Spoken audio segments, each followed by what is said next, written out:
She was supposed to be a prop tonight, a ghost in a silk dress.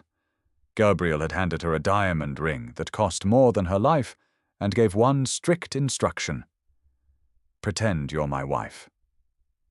It was a transaction. Cold, simple, designed to keep his traditionalist rivals off his back. But the contract didn't account for the heavy mahogany doors of the ballroom swinging open. It didn't account for the man walking through them, the man who ruined her 3 years ago. Nora didn't believe in monsters until she saw the spreadsheet.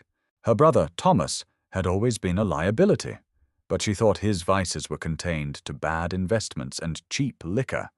She didn't know he had borrowed $70,000 from a shell company operating out of a strip mall in Queens. She didn't know the interest compounded weekly. She didn't know who owned the debt until the men in cheap suits showed up at her bakery, quietly flipping the open sign to closed and locking the deadbolt. They hadn't broken anything. They hadn't touched her. They just left a business card on the counter, right next to a tray of cooling sourdough. That was 3 days ago. Now she was sitting in the back of a town car, wrapped in $5,000 worth of midnight blue silk, waiting for the devil to speak. Gabriel Russo didn't look like a devil. He looked like an exhausted hedge fund manager. He wore a charcoal suit that fit him with architectural precision, his tie pulled loose, his jaw shadowed with late-day stubble. He hadn't looked at her since she got in the car. He was busy reading emails on a tablet, the harsh blue light illuminating the sharp lines of his face. "You're breathing too loud," Gabriel said. His voice was a low, even rasp. He didn't look up from the screen. "I'm suffocating," Nora replied, her fingers digging into the leather seat. "The dress is tight. It's tailored. There's a difference." He finally tapped the screen, turning it off, and turned his head to look at her. His eyes were the color of wet slate, cold, calculating, empty. "Let's review the terms." "I know the terms," Nora snapped, though her voice shook just enough to betray her. Gabriel ignored her protest. "My uncle is stepping down. The commission favors stability. They favor family men. The men trying to take my place are bringing their wives, their mistresses, their children to this gala. I am single. In their eyes, that makes me unpredictable. Unpredictable is bad for business. So you bought a wife," she said. "I leased one for the evening." Gabriel reached into his jacket pocket and pulled out a small velvet box. He flipped it open. The ring inside caught the passing streetlights, fracturing the yellow glare into a dozen blinding shards. "Your brother's debt is erased. The principal, the interest, the collection fee, gone. In exchange, you wear this. You smile. You laugh at jokes that aren't funny. You look at me like I am the center of your miserable world. For 4 hours. Can you do that?" Nora stared at the ring. It was heavy, obnoxious, and utterly terrifying. It looked like a shackle. "I can act," she said quietly. "Good." He took the ring from the box and reached for her left hand. His fingers were warm, heavily calloused along the ridges of his palms. A worker's hands on a billionaire's body. He slid the platinum band onto her ring finger. It fit perfectly. The tailor hadn't just measured her dress. "What's the story?" Nora asked, staring at the diamond as if it might bite her. "We met in a coffee shop in Milan," Gabriel said effortlessly. "It was raining. I forgot my umbrella. You offered me yours. We kept it quiet because you value your privacy, and I value your safety. We eloped 3 months ago in Tuscany. Only my mother knew. She died last month." Nora blinked. The lie was so smooth, so entirely woven it made her stomach turn. "And they'll believe that?" "They will believe it because calling me a liar to my face is a death sentence, and none of them are suicidal." He let go of her hand. "Do not drink more than 1 glass of champagne. Do not speak to anyone unless I introduce you. If someone asks you a question you don't know the answer to, smile and touch my arm. I will handle the rest." The car began to slow down. Outside the tinted windows, The grand facade of the St. Regis Hotel loomed, bathed in golden uplighting. Valets in crisp uniforms were already opening the doors of a Bentley ahead of them. 4 hours, Nora whispered, mostly to herself. "Showtime, Mrs. Russo," Gabriel said.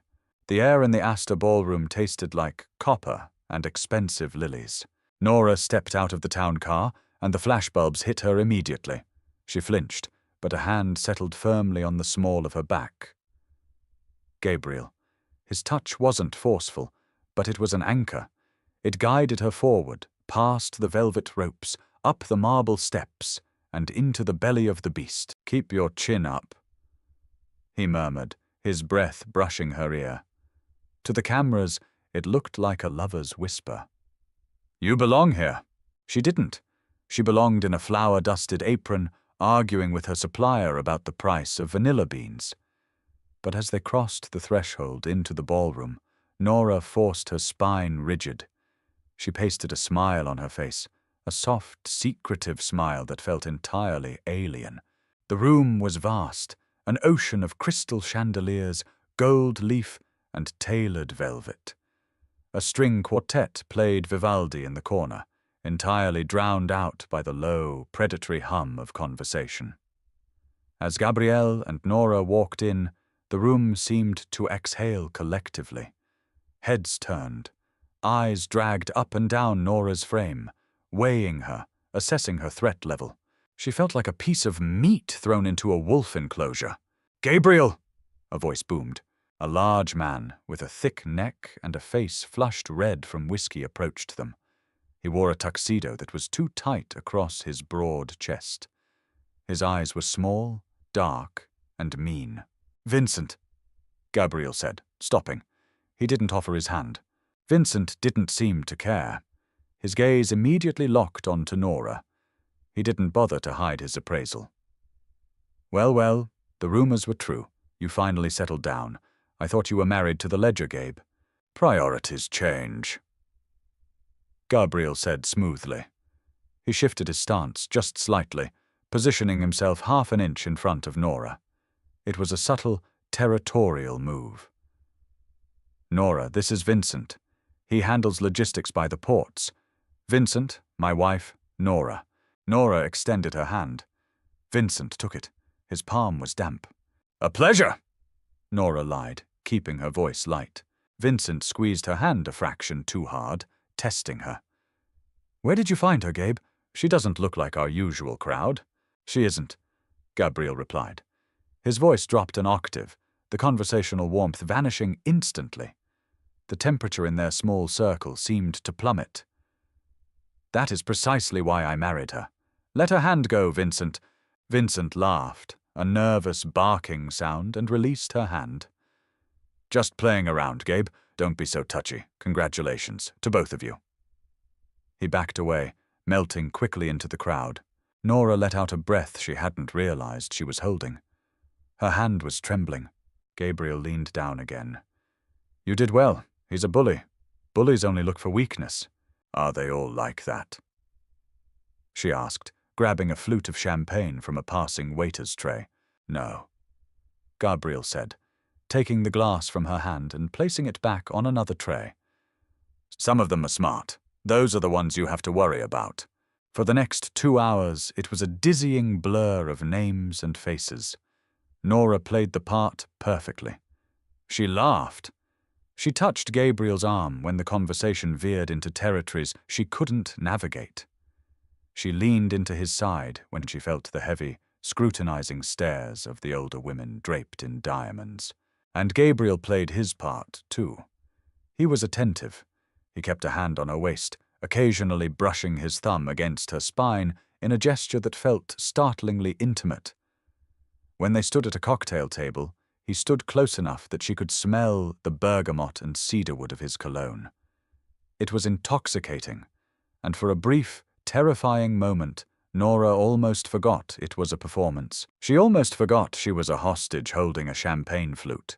"You're tired," Gabriel noted, interrupting a conversation he was having with a frail, older man about real estate zoning.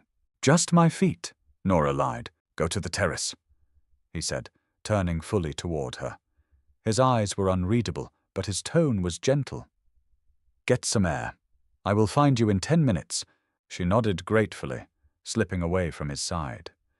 The loss of his body heat was immediate, leaving her feeling exposed as she navigated the crowded floor toward the glass doors at the back of the room. She pushed the doors open and stepped into the cool, biting night air. The terrace overlooked the city skyline, a glittering grid of yellow and white lights. Nora walked to the stone balustrade, gripping the edge, letting the freezing wind whip her hair around her face. She had survived. Half the night was over. Her brother was safe.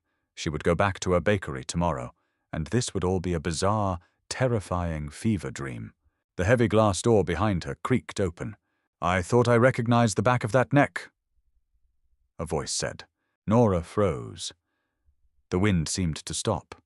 The blood drained from her face, rushing to her ears in a roaring torrent. She knew that voice. She had heard it whisper in her ear. She had heard it scream in anger. She had heard it lie, over and over again, until it broke her down to nothing. She turned around slowly. Standing by the door, holding a tumbler of scotch, was Colin. He looked exactly the same. 3 years hadn't aged Colin Hayes. They had only polished him. The messy, ambitious junior partner she used to know was gone. In his place stood a man in a bespoke tuxedo, his dark hair slicked back, his smile razor-sharp and practiced. The last time Nora saw him, he was standing in the doorway of their shared apartment, telling her that her grief over her mother's death was suffocating his career. He had packed his bags and vanished, leaving her with a broken heart and a stack of unpaid utility bills. Now he was standing on a terrace at a Mafia summit. "Colin," she breathed, the name tasting like ash in her mouth. His eyes swept over her. They took in the midnight blue silk, the flawless makeup. They stopped on the massive diamond on her left hand. A slow, cruel smirk spread across his face. "Nora," he said, stepping closer. "Incredible. I heard Gabriel Russo got married, but I assumed it was to some Italian heiress. Not you." Nora's spine stiffened. The shock was receding, replaced by a violent, protective anger. "What are you doing here?" "I work for the Moretti family now," Colin said casually, taking a sip of his scotch. He leaned against the stone wall, looking her up and down again. "Corporate restructuring, money laundering, the usual legal loopholes. It's very lucrative, but let's not talk about me. Look at you, little Nora from the bakery, wearing $500,000 on her finger. How did you pull this off? That's none of your business. Come on, Nora, it's me." Colin chuckled, a sound that made her skin crawl. "Did you finally learn to use what you've got? Because knowing you probably stumbled into this by accident. Or did Thomas get into trouble again?" Her silence was the only answer he needed. Colin's smirk widened into a grin. "Bingo," he whispered. "Your idiot brother sold you out, didn't he? And Russo paid the tab." "Shut up, Colin!" she hissed, glancing nervously at the glass doors. If Gabriel saw this. If Gabriel found out she had a connection to the Moretti family's new attack dog. "Don't worry, I won't tell your new husband you're damaged goods," Colin sneered, stepping into her personal space. The smell of his scotch overwhelmed the fresh air. "But this is hilarious. You, playing the dutiful mob wife. You couldn't even handle it when I worked late. How are you going to handle the blood on his hands?" He reached out, his fingers grazing the bare skin of her shoulder. Nora slapped his hand away, hard. "Don't touch me!" Colin's eyes flashed with sudden, ugly anger. The polished veneer cracked. "Don't play high and mighty with me, Nora. You're a bought woman, a prop. You think Russo actually cares about you? You're a shield so the old men in there don't put a bullet in his head." "She is my wife." The voice didn't come from Nora. It came from the shadows by the glass doors. Colin stiffened, spinning around. Nora gasped. Gabriel stepped out onto the terrace. He didn't look angry. He didn't look anything at all. His face was a mask of absolute, terrifying calm. He walked slowly, his footsteps silent against the stone, until he was standing beside Nora. He didn't look at Colin. He looked down at Nora. "Are you cold, amore mio?" Gabriel asked. His voice was soft, rich, and entirely devoid of the cynical edge he had used in the car. He slid his suit jacket off his shoulders and draped it over her trembling frame. The heavy wool smelled like him, thick and protective. "No," she managed to whisper. Gabriel finally turned his head to look at Colin. He looked at the other man the way one might look at a stain on the carpet. "Hayes, isn't it?" Gabriel said quietly. "Moretti's new legal counsel." Colin swallowed hard, the Adam's apple bobbing in his throat. The bravado he had shown Nora evaporated under Gabriel's dead-eyed stare. "Mr. Russo, yes, I was just introducing myself to your wife. She doesn't like you," Gabriel stated. It wasn't a question. It was a fact. "We were just catching up," Colin stammered, attempting a weak smile. "We used to know each other, a long time ago." Gabriel didn't react to the revelation. He simply reached out and placed his hand on the back of Nora's neck, his thumb resting over her pulse point. It was a claim of ownership, absolute and indisputable. Nora's heart hammered against his thumb, but she leaned into his touch.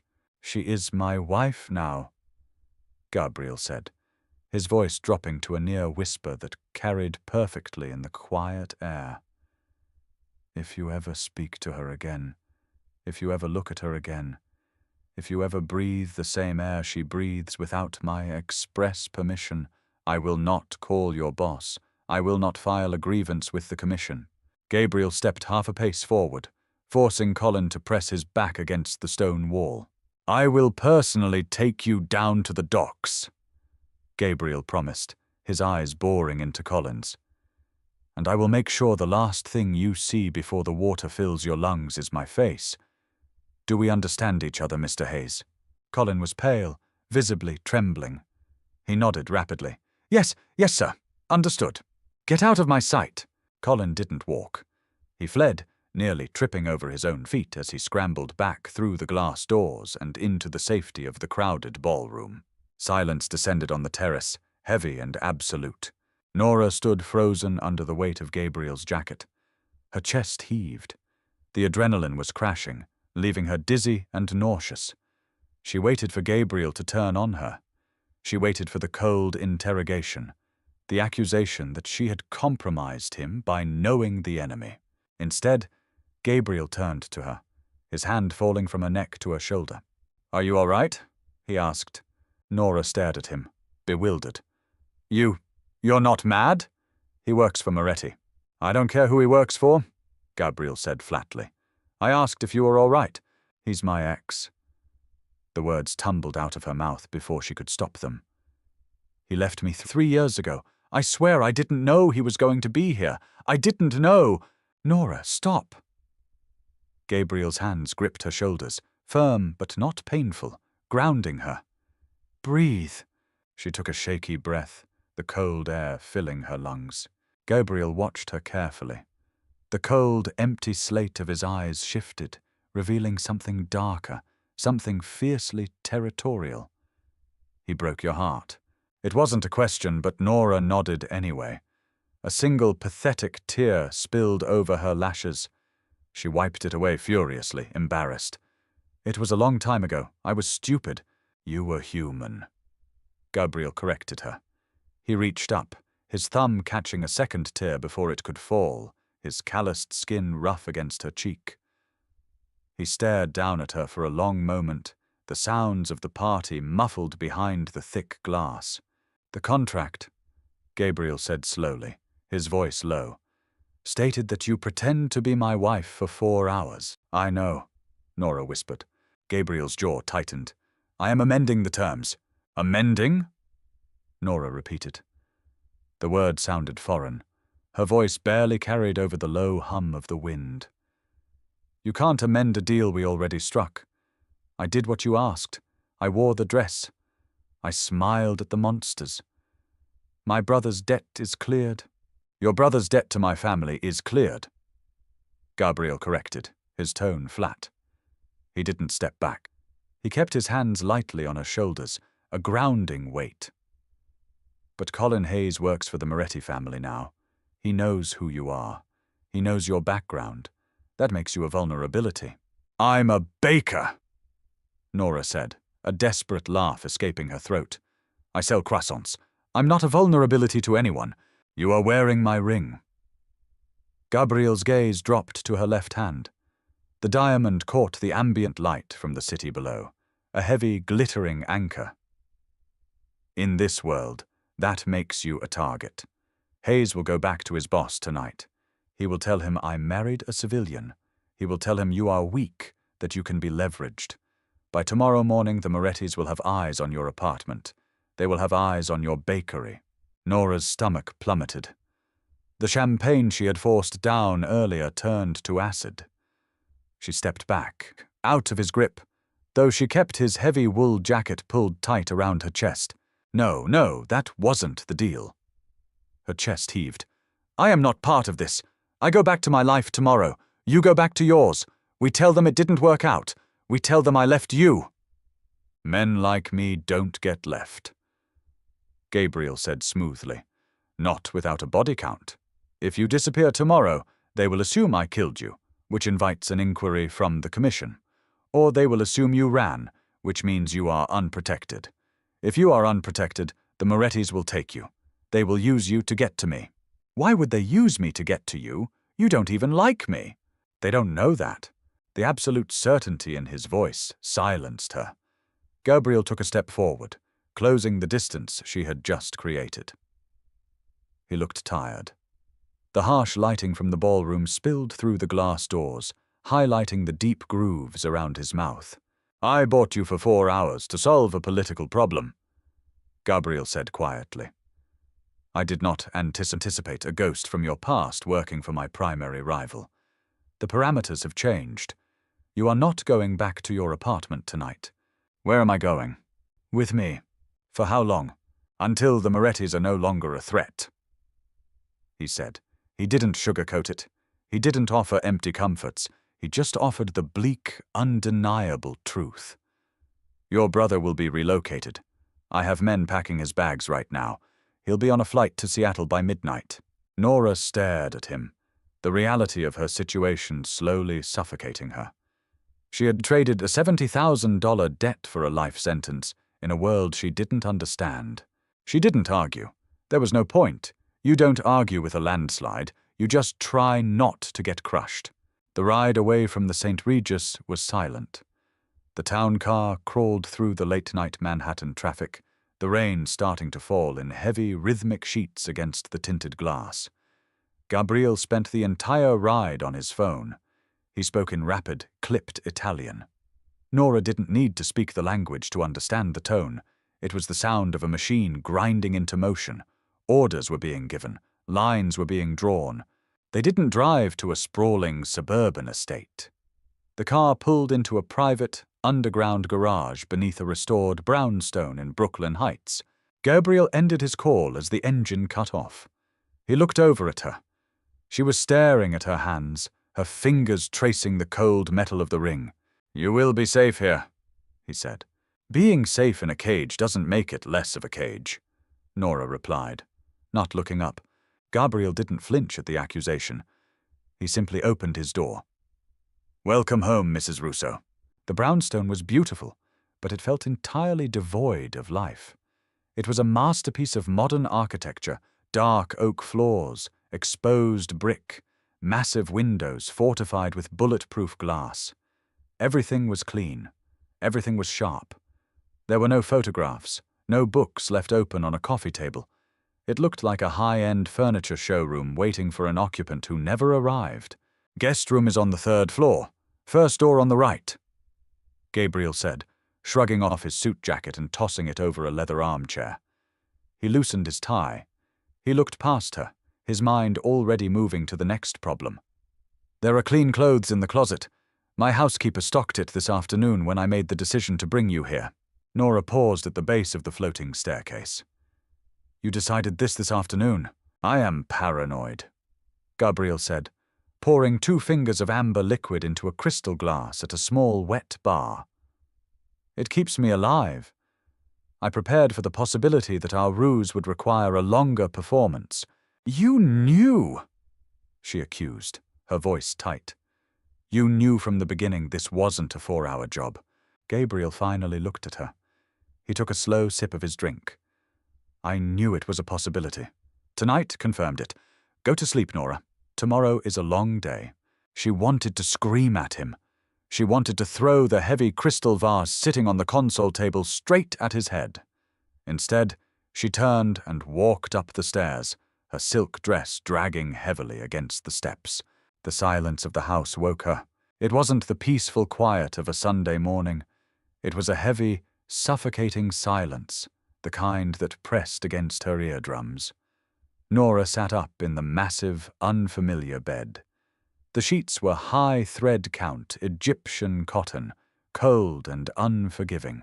She dragged herself out of bed, finding a pair of grey sweatpants and an oversized white t-shirt in the closet. They were new. The tags were still on them. It felt wrong to wear them, like putting on a uniform she hadn't earned. When she walked downstairs, the house was empty, save for a man sitting at the kitchen island. He looked to be in his late 50s, with a thick neck, a greying beard, and a suit that looked slightly too big for his frame. He was reading a newspaper and drinking black coffee. When he heard her footsteps on the hardwood, he didn't jump. He just slowly folded the paper and looked up. "Morning," he said. His voice sounded like gravel in a blender. "I'm Dominic." "Where is Gabriel?" Nora asked, keeping her distance. "Out," Dominic replied, returning to his coffee. "He had a meeting at the docks, left at 5. He said to tell you the perimeter is secure. You need anything, you ask me. I need to go to my bakery." "Can't do that." Dominic didn't even look up this time. "Orders." Nora ground her teeth. She walked past him into the kitchen. It was massive, a chef's dream of stainless steel, black marble, and state-of-the-art appliances. But it was sterile. The oven looked like it had never been turned on. She opened the pantry. It was stocked surprisingly well. Bags of flour, sugar, imported olive oil, sea salt. She grabbed what she needed and dumped it on the pristine marble counter. Dominic watched her over the rim of his mug. "What are you doing?" "If I have to be a prisoner, I'm going to make bread," Nora said sharply. She needed the distraction. She needed the physical exertion. Baking was a science, a predictable set of rules. Water, yeast, flour, salt. If she followed the rules, the outcome was guaranteed. It was the exact opposite of the chaotic, terrifying reality she was currently trapped in. She mixed the dough with aggressive, punishing force. She kneaded it against the marble, throwing her body weight into every push, imagining she was crushing the smug smirk off Colin Hayes's face. She kneaded it until her arms ached, until her knuckles were white, until the dough was smooth and elastic. For the next 3 days, this was her routine. Gabriel was a phantom. He left before she woke up and returned long after she went to sleep. The only evidence of his existence was the lingering smell of expensive cologne in the hallway and the depleted whiskey decanter on the bar. Dominic was her shadow, a silent, immovable presence who watched her bake enough bread to feed a small army. On the 4th night, the routine broke. Nora was in the kitchen at 1 a.m., waiting for a batch of sourdough to finish its final rise. The house was dark, the only light coming from the warm, amber glow of the oven. The front door unlocked with a heavy metallic clank. Nora froze, wiping flour-dusted hands on her apron. Footsteps echoed in the foyer, heavy, uneven. Gabriel walked into the kitchen. He stopped when he saw her. He looked completely wrecked. His tie was gone. The top 3 buttons of his shirt were torn open. His suit jacket was slung over one shoulder, and the stark white fabric of his shirt was stained with a dark, rust-colored smear across the ribs. Blood. Nora gasped, taking a step forward. "Are you—" "It's not mine," Gabriel said. His voice was hoarse, entirely depleted. He walked to the kitchen island and dropped his jacket. Then, with a casual, chilling familiarity, he reached to his waistband, unclipped a black holster holding a heavy Glock, and placed it on the marble counter. It sat there, ugly and violent, right next to a cooling rack of fresh croissants. Nora stared at the gun, her heart hammering a frantic rhythm against her ribs. Gabriel leaned heavily against the counter, closing his eyes, dragging a hand down his face. He looked older tonight. The sharp, impenetrable facade was cracked, revealing an exhausted man carrying an impossible weight. "You're still awake," he noted, his eyes opening to look at her. They were bloodshot. "I was baking," she said. It was a stupid, obvious thing to say, but her brain was short-circuiting. Gabriel looked at the cooling rack. He reached out, his large, calloused hand dwarfing the delicate pastry. He picked up a croissant, examining it as if it were an alien artifact, and took a bite. He closed his eyes again, chewing slowly. "My mother used to bake. She made a terrible mess of the kitchen. My father hated it. It was the most personal thing he had ever said to her." Nora didn't know how to respond. She stepped closer, the fear of the gun momentarily eclipsed by the strange, quiet vulnerability of the moment. "Do you want me to heat up some soup?" she asked softly. "I made some earlier. Dominic ate most of it, but there's a bowl left." Gabriel opened his eyes. He looked at her, really looked at her, for a long time. His gaze tracked from the messy bun on top of her head, down to the flour smudged on her cheek, resting finally on the oversized t-shirt she wore beneath her apron. "Why aren't you screaming?" he asked, his voice low. "Why aren't you running for the door? There is a gun on the counter and blood on my shirt." "Dominic locked the door from the inside," Nora pointed out cynically. "And I've learned that running from you usually just ends with me in a different town car." A faint, tired smile touched the corner of Gabriel's mouth. It was a brief, startlingly human expression. "Heat the soup," he said softly. He didn't leave the kitchen. He sat on a stool, watching her move. He didn't speak while she ladled the soup into a bowl and microwaved it. When she set it in front of him, he ate it with the mechanical efficiency of a man who viewed food only as fuel. When he finished, he pushed the bowl away. "Tomorrow, Dominic is taking you to your bakery." Nora paused, her hand hovering over the empty bowl. "Why?" "Because you are going insane in this house," Gabriel said, standing up. He picked up his gun, clipping the holster back to his belt with a practiced, fluid motion. He picked up his jacket. "And because hiding you makes me look weak. Tomorrow, you go to work. Dominic and 2 other men will be with you." He turned to leave, stopping at the threshold of the hallway. He looked back at her. The exhaustion was still there, but the slate-grey eyes were sharp again. "Do not let them out of your sight, Nora. Not for a second." The bell above the bakery door chimed, a cheerful, high-pitched sound that felt entirely out of place given the circumstances. Nora stood behind the counter, wiping down the display case. It felt incredibly good to be back. The smell of burnt sugar, vanilla, and roasted espresso beans was a balm to her frayed nerves. It felt normal, except for the 2 men in dark suits standing outside the storefront, scanning the Brooklyn street like it was a war zone. And Dominic, who was sitting in a corner booth, pretending to read a newspaper while keeping a direct line of sight on both the front door and the back exit. It was 3:00 p.m. The afternoon rush had died down. It was just Nora, the hum of the refrigerators, and the looming threat of violence. The bell chimed again. Nora looked up, a customer service smile automatically forming on her lips. The smile shattered instantly. Colin walked in. He wasn't wearing a tuxedo this time. He wore a sharp, tailored navy suit, carrying a leather briefcase. He looked relaxed, confident.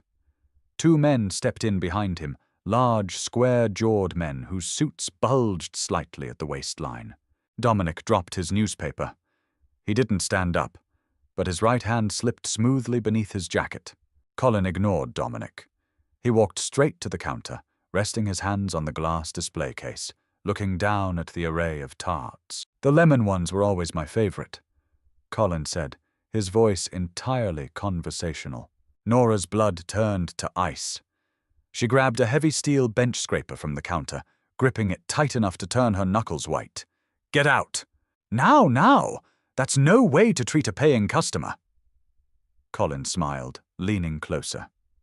"I hear congratulations are in order, Mrs. Russo.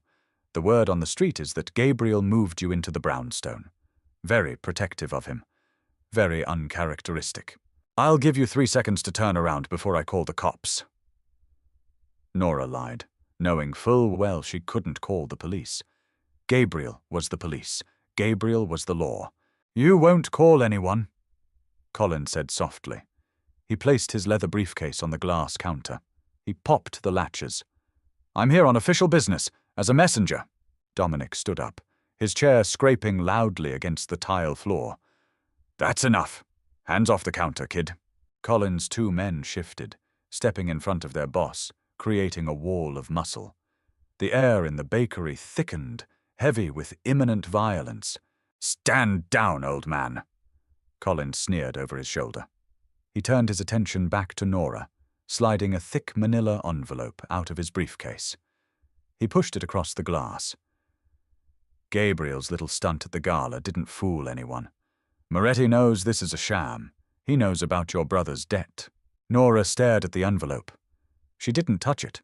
"Open it," Colin urged, his eyes gleaming with malicious delight. Slowly, carefully, Nora reached out. She pulled the flap open. Inside were photographs. Dozens of them. Blurry, zoomed-in shots taken from across the street. There was Thomas, her brother, walking out of a motel in Seattle. Thomas sitting at a diner, a red circle drawn around his head in black marker. Her breath hitched. A cold, nauseating panic seized her throat. Gabriel had said Thomas was safe. Gabriel had promised. "He's thousands of miles away," Colin whispered, leaning so close the glass fogged with his breath. "And we still found him. Gabriel can't protect everyone, Nora. He can barely protect himself. Moretti wants the ports back. Gabriel gives up his territory on the East River, and your brother gets to keep breathing." "Gabriel doesn't negotiate with terrorists," she spat, her voice shaking violently. "Then he gets to explain to his new bride why her brother is at the bottom of Puget Sound." Colin smiled. "Tell your husband he has 48 hours to call Moretti. If he doesn't, Thomas is dead. And then, we come for you." Colin patted the glass counter, grabbed his briefcase and nodded to his men. "Pleasure seeing you, Nora. You look good in diamonds. Shame you won't wear them long." They walked out, the cheerful chime of the bell echoing mockingly in the silent bakery. Nora's knees gave out. She grabbed the edge of the counter, sliding down until she was sitting on the hard tile floor, the photographs scattering around her knees. Thomas. Her idiot, reckless brother. He was a dead man walking, and it was all because she had put on that stupid dress. Dominic was beside her in a second, his phone already pressed to his ear. "Boss, it's Hayes. He was here. He left a package." He paused, listening to the voice on the other end. "No, she's not hurt. Shaken up." Another pause. "Understood. Bringing her in." The drive back to the brownstone was a blur of adrenaline and terror. Nora couldn't feel her hands. She couldn't feel anything except the crushing, suffocating weight of guilt. Gabriel was waiting for them. He stood in the center of the living room, his suit jacket off, his sleeves rolled up to the elbows, exposing a network of faded, jagged scars along his forearms. He didn't look like a businessman today. He looked like exactly what he was. A warlord. Nora walked in, flanked by Dominic. She threw the manila envelope onto the coffee table. The photos spilled out. "You said he was safe!" Nora choked out, the tears finally breaking, hot and furious down her cheeks. "You promised me he was safe!" Gabriel didn't look at the photos. He walked toward her, his face a terrifying mask of absolute composure. He stopped inches away, his towering frame casting a shadow over her. "He is safe," Gabriel said quietly. "They have pictures of him. They know where he is." Nora screamed, hitting his solid chest with her fists. He didn't flinch. He didn't move. He just let her hit him until her energy evaporated and she slumped forward, her forehead resting against his sternum, sobbing. Gabriel's arms came around her. They didn't feel like a cage this time. They felt like a fortress. One hand pressed against the small of her back. The other rested on the back of her head, his fingers tangling in her hair. "Those pictures were taken 2 days ago," Gabriel said, his voice a low rumble against her ear. "I moved him again yesterday. He is in Anchorage now. They don't know where he is. They are bluffing, trying to force my hand." Nora sniffled, pulling back just enough to look up at his face. Colin said, "He said if you don't give up the ports in 48 hours, they'll kill Thomas, and then they'll come for me." A terrible, dark shift occurred in Gabriel's eyes. The slate grey went black. The air in the room seemed to drop 10 degrees. He released her, taking a slow step back. He looked at Dominic, who was standing by the door waiting for orders. Hayes came to her place of business, Gabriel stated. It wasn't a question. "Walked right in the front door, boss. 2 hitters with him." Gabriel nodded slowly. He looked down at his own hands, flexing his fingers before curling them into tight fists. When he looked back up at Nora, the restrained, calculating man she had met in the town car was gone. "I told Hayes on the terrace what would happen if he ever breathed the same air as you again," Gabriel said softly. "Gabriel, no," Nora whispered, panic spiking anew. "Just let it go. Move me somewhere else. Don't start a war." "I don't start wars, Nora," Gabriel replied, walking past her towards the front door. He grabbed his coat. He grabbed a second, heavier gun from the console table. "I end them. Dominic, lock this house down. Nobody gets in. Nobody gets out." "Where are you going?" she cried out, spinning around. Gabriel paused with his hand on the doorknob. He didn't look back at her, but his voice was a heavy, inescapable weight in the room, to make him a ghost. The weight was worse than the threat. Nora paced the length of the living room until her feet ached. The brownstone, designed to be a sanctuary, felt like a tomb. Outside, the Brooklyn streets went dark, the street lamps flickering on against the steady, driving rain. Dominic didn't pace. He sat in a high-backed leather chair facing the reinforced front door. A shotgun rested across his knees. He hadn't spoken a word since Gabriel left. He didn't check his watch. He just stared at the deadbolt, an old soldier waiting for the war to breach the walls. "How long does this usually take?"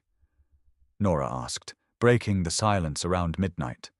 Her voice was raspy, stripped raw by the crying. Dominic didn't look at her. "Depends on how loud he wants to be." Nora hugged herself, shivering despite the heavy wool sweater she had pulled over her clothes. She walked into the kitchen, staring blindly at the pristine marble countertops. She had wanted Colin out of her life. She had hated him, but she had never wanted him dead. The reality of Gabriel's world was a crushing, suffocating weight.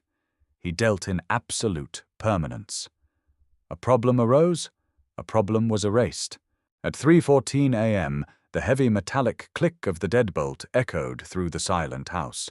Dominic stood up, racking the shotgun with a sharp clack, clack. The door pushed open. Gabriel stepped inside. He didn't look like a warlord anymore. He looked like a man who had barely survived a car crash. His coat was soaked through with rain, clinging heavily to his frame. His knuckles were bruised, the skin split and bleeding over the joints. But it was his face that made Nora's breath catch. It was entirely drained of color, hollowed out by exhaustion and something darker, a deep, abyssal cold. Dominic lowered the weapon. "Boss, it's done," Gabriel said. His voice was a flat, lifeless rasp. He stripped off his wet coat, dropping it on the floor. He didn't look at Dominic. He looked at Nora, who was standing in the archway of the kitchen. "Moretti?" Dominic asked. "Moretti knows," Gabriel answered, his eyes never leaving Nora. "Hayes was sitting in his car outside a diner in Queens. I didn't hide it. I made sure Moretti's driver saw it happen." Nora's stomach pitched. She grabbed the edge of the wall to steady herself. "You killed him!" It wasn't a question, but Gabriel answered it anyway. "I put 2 bullets in his chest and 1 in his head. He is gone. He will never walk into your bakery again. He will never threaten your brother again. He stated it as a matter of fact. A ledger balanced, a debt settled. Nora stared at him, the horror warring with a dark, terrifying sense of relief. She hated herself for the relief.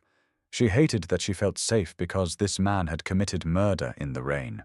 Gabriel watched the conflict play out on her face. He took a step toward her, then stopped, looking down at his ruined hands. "You should pack your things." Nora blinked, confused. "What?" "Dominic will drive you to a safe house in upstate New York tonight," Gabriel said, turning away, walking toward the wet bar. He picked up a bottle of scotch with a shaking hand and poured a glass. "Moretti will call a sit-down with the commission tomorrow. He will demand my life for killing his man. The commission will likely give it to him to avoid a war." "Wait," Nora said, stepping into the living room. The fear for her brother was suddenly eclipsed by a new, sharper panic. "You said you were going to stop this. You didn't say you were going to sacrifice yourself." Gabriel downed the scotch. He didn't turn around. "I protected what is mine. That is the rule I live by.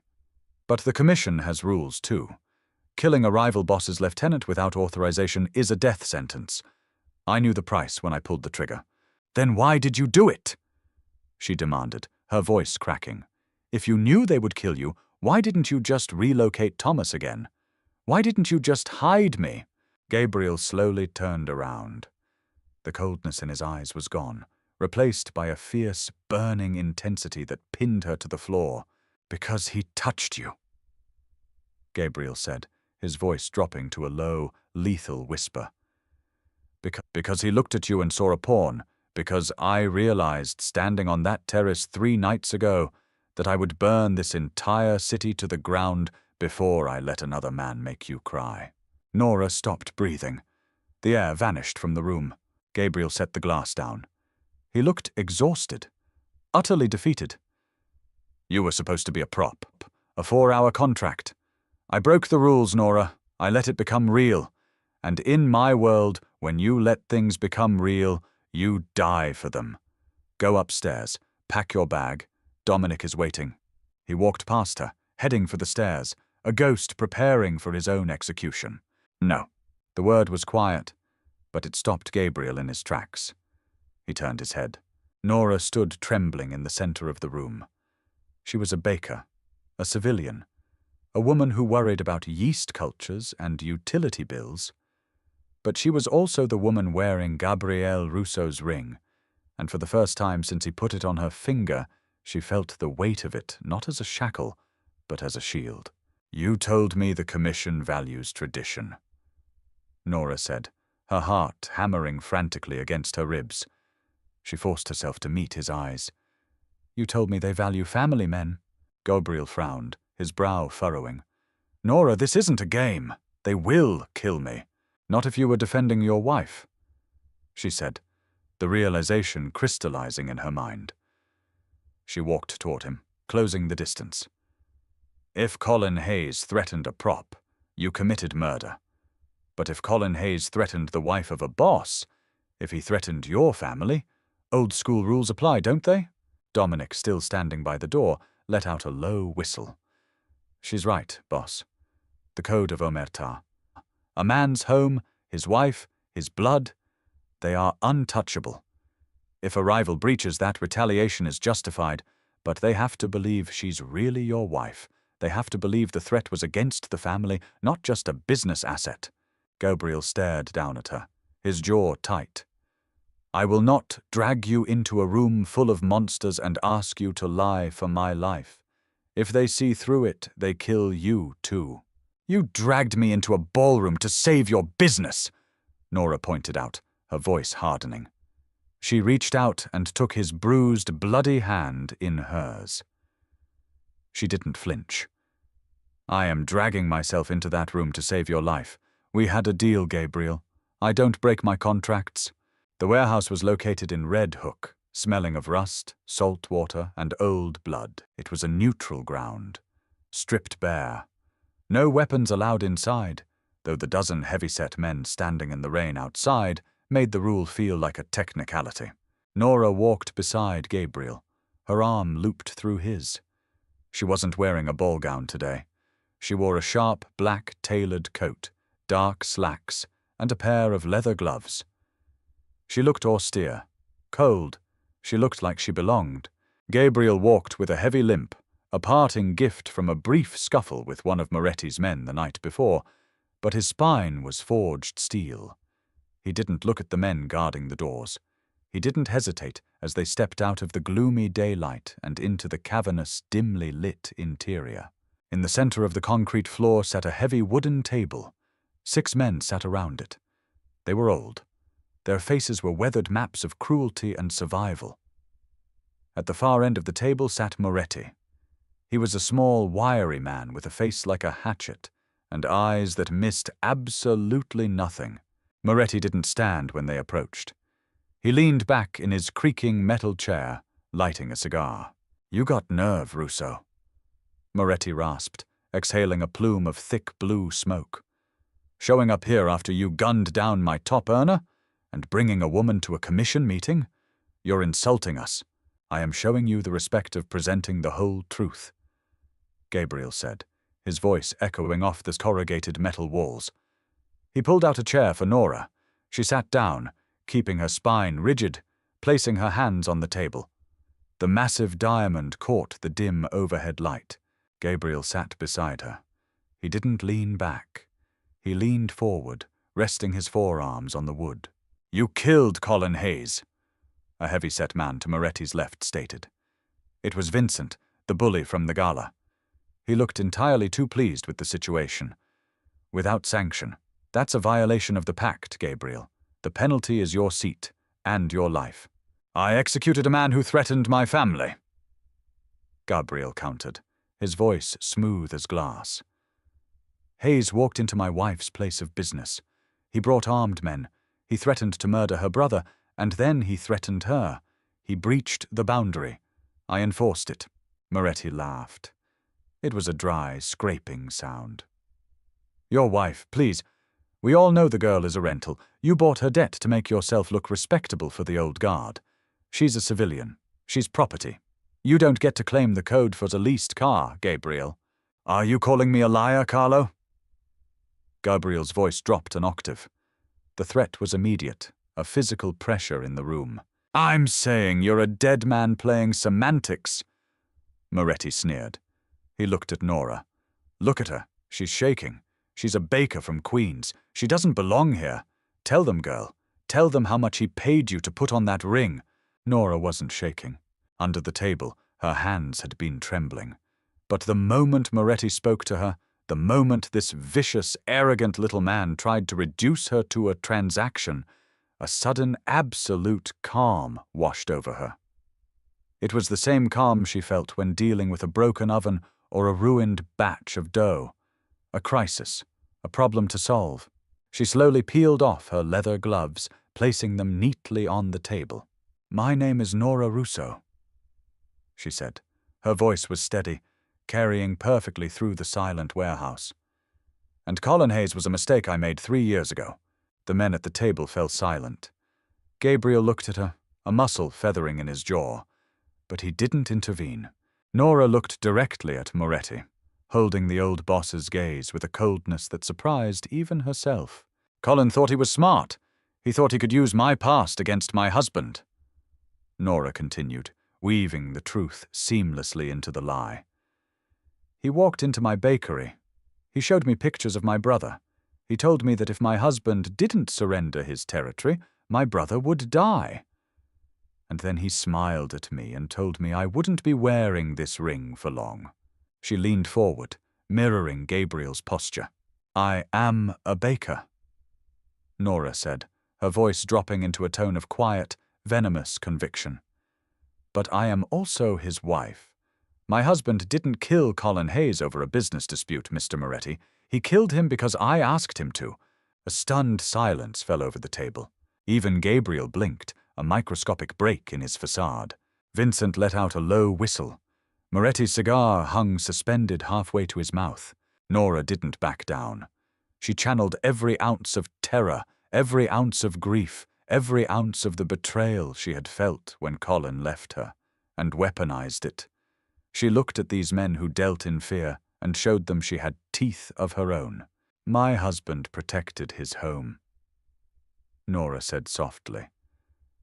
Are you sitting here today to tell him he was wrong to do so? Are you, the Commission, telling the streets that a man's wife is fair game? Because if you sanction Gabriel for defending me, you are telling every low-level enforcer in this city that your wives, your daughters, your homes are no longer off-limits. She let the trap snap shut. It was a brilliant, terrifying political maneuver. By invoking their own paranoia, she boxed them in. If they killed Gabriel, they stripped away the only law that kept their own families safe from the chaos of the streets.